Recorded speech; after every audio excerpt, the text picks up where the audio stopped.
دوم کیز دروغگو نباشد که دروغگو بسیار احوالش بد است. آدم روزدار غیبت نکند، دوم دروغ نگوید.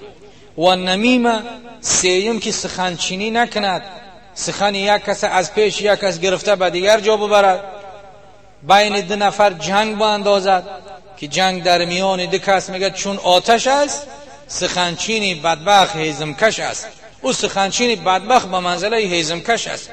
یا سخن یک مسلمان گرفته به یک جای دیگر برده میرسونه و بدبختی نامسلمان، اون چی است؟ از سعادت خدا محروم شدگی است. و سخنچین آدم روزدار سخنچینی نکند که از ثواب روزش محروم است.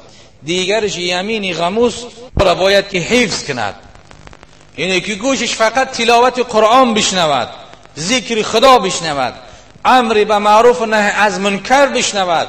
اما اون گوشه که فقط غیبت و بهتان بشنود، اون غیبت که گوشه که سخنچین باشد، یا سخن یک کس گوش کند به دیگر جا برده خبر بکشد، فردا روز قیامت اون گوش ها را سر به آب کرده به گوش ها میریزند.